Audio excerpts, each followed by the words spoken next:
Pero cambiamos de tema, creo que me puedo ir a la calle para saludar a mi querido Paco Sosa, que debe estar en algún lugar seguramente disfrutando esta muy bonita mañana que tenemos aquí en la ciudad de Río Cuarto. Paco querido, ¿cómo estás? ¿Cómo te va, Javi? El gusto, como siempre, de saludarte, a vos y, por supuesto, a todos los televidentes. Estamos, obviamente, con un doctor. ¿Por qué? Porque es muy importante hablar de la vacunación. Bueno, ayer hablamos de la Bien. vacunación sobre la fiebre amarilla, dialogamos con la gente y nos contaba acerca de los viajes y la obligatoriedad de esta vacunación, sobre todo pensando en las enfermedades que esto conlleva. Ayer se lanzó una campaña en contra de la vacunación. Estamos con Lucas Stefanini, que es médico infectólogo. Bueno, Lucas, ¿qué opinión tenés al respecto de esto que se ha lanzado, esta campaña en contra de la vacunación, diciendo de que tiene que haber un consentimiento a la hora de vacunar a los chicos y también a los grandes? Bueno, obviamente en mi condición de médico y sobre todo infectólogo, yo estoy absolutamente a favor en cuanto a al tema de la vacunación. Y hay que entender una cosa, la vacunación es un beneficio individual que también termina beneficiando al resto de la población. Y esto es lo que nosotros llamamos en medicina lo que es el efecto rebaño. Cuando vos vacunás a gran cantidad de gente y gran cantidad de población susceptible, el resto de los pacientes que no están vacunados están protegidos porque la enfermedad no circula. Entonces el beneficio no termina siendo solamente individual, sino termina siendo poblacional. Por ende, entender que las vacunas en ese sentido ayudan a todo el mundo. Y otra cosa a tener en cuenta, y a veces por ahí la gente tiene dudas, que las vacunas que están en el calendario son vacunas seguras, que tienen sus reacciones adversas como cualquier otra medicación, pero en la gran mayoría de las veces son reacciones adversas leves y que se pueden manejar sin ningún tipo de problema. ¿Crees, Lucas, que por ahí esto que se da, esta campaña que se ha dado, es por falta de información o quizás por allí venir de generación en generación pensando esto que las vacunas pueden afectarte de alguna forma? Está claro que sí, lo más probable es que sea falta de información. Hay que entender que para que un producto como una vacuna salga al mercado y la gente empiece a recibirla, pasan entre 15 y 20 años de estudios. Entonces, las vacunas tienen un montón de años donde se hacen pruebas para que puedan salir al mercado.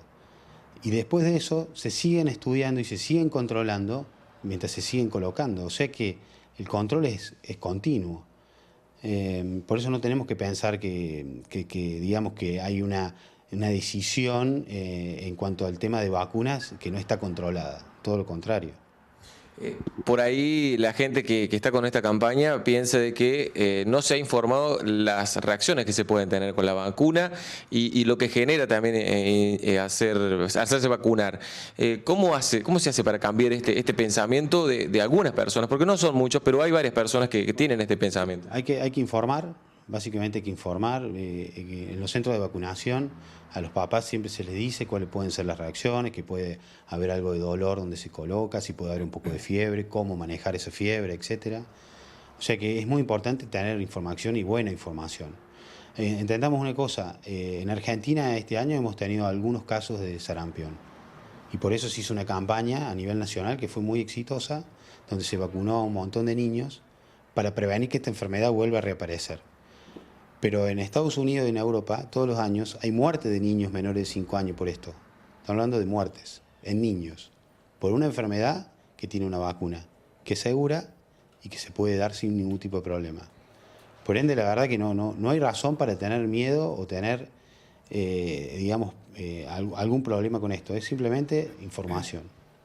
Doctor Javier, lo saluda, buen día. Habla un poco esto de la información y demás cuestiones que se dan, pero en líneas generales y esto de la situación del país, ciertos recortes y demás, ¿ha influido algo en el mundo, digo, en este caso particular, con algunas dosis que se han restringido y demás? ¿Cómo han tomado un poco ese tema? Bueno, particularmente el problema que hemos tenido es con la vacuna de meningitis. Es una vacuna del calendario oficial que desde hace ya unos meses que el ministerio no la está mandando y actualmente es la vacuna que no estamos aplicando. El resto de las vacunas están y se están dando sin ningún tipo de problema. Ahora, con el tema de esta vacuna de meningitis, no porque no la están mandando. No, aparte con lo que implica algo que lo que decías recién, ¿no? De prevenir rápidamente los tiempos de estudio, los años, y bueno, lamentablemente que pase esto, bueno, digamos, es una involución por donde se lo mire, ¿no? Bueno, está claro que la decisión en su momento de colocar esta vacuna en el calendario nacional fue porque es una enfermedad que tiene baja penetrancia, pero que tiene potencialmente, puede ser muy devastadora para el paciente. Por ende, es una vacuna que es importante. Nosotros creemos, yo particularmente que estoy en la parte de epidemiología de la municipalidad, creemos que en algún momento va a llegar, ¿no es cierto? Pero ya hay una cantidad de pacientes que no han sido vacunadas y aparte es una vacuna bastante cara para comprar en la parte privada, claro, ¿no? O sea que no todo el mundo tiene acceso. Exacto. Sí, Javier, yo quería decir que han llegado dosis de vacunación sobre la meningitis, pero que no han llegado a la municipalidad, es decir, que han llegado solamente a parte privada. Exactamente. Eso es importante aclararlo para que la gente, porque ha salido. Sí, era importante aclararlo porque por ahí la gente decía, bueno, ha llegado la dosis, vamos a vacunarnos. Bueno, no ha llegado a la parte municipal, solamente ha llegado a la parte privada. Ahora sí, Javier. No, le quería preguntar a Lucas, y con esto cierro, saco un poco la parte de la estricta actualidad, pero preguntar en líneas generales por la profesión. Hemos visto por ahí que hay algunos faltantes en otras áreas. Hoy se reciben mucho más mujeres que antes de médicos, residencias extremas casi siempre. ¿Hay algo para corregir en ese aspecto, sea lo público, lo privado? Perdón que lo saque de tema, pero me parece que viene al caso también por la realidad del médico hoy, ¿no? Por ahí una paga que no es tan buena en los comienzos. ¿Cómo es un poco ese tema? Sí, es interesante, digamos. Creo que en cuanto a política de salud hay que plantearse también qué tipo de médicos necesitamos, qué especialistas necesitamos. Hoy están faltando pediatras, están faltando obstetras, están faltando cirujanos, todas estas especialidades que son muy básicas y que son muy importantes.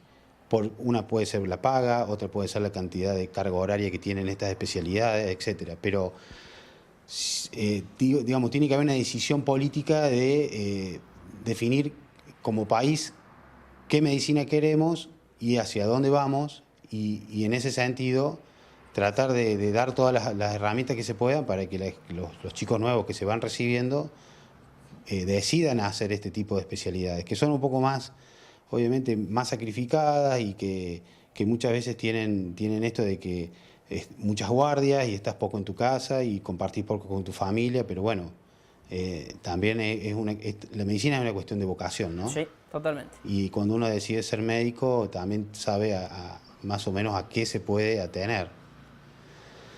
Así que bueno, creo que tiene que ser una decisión política, me parece a mí.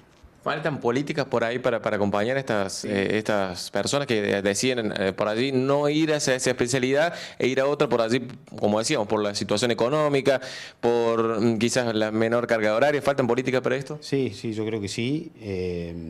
Y también de facilitar un poquito más la accesibilidad a las residencias y de tratar de que, digamos, los médicos terminen decidiendo hacer estas especialidades y no tal vez decidir por especialidades que tienen menos carga horaria, como puede ser especialistas de piel o especialistas de oftalmólogos, etcétera, que son muy importantes también. Pero bueno, no deja de ser un problema cuando no tenés pediatras, por ejemplo, ¿no? Que es una especialidad sumamente sensible. Bueno, ahí estaba, chicos, contando un poco lo que es acerca de la vacunación, acerca de esta campaña que se está realizando en contra de la vacunación, y también hablando de esta situación actual que están viviendo los médicos con falta de especialistas en distintas áreas de la medicina.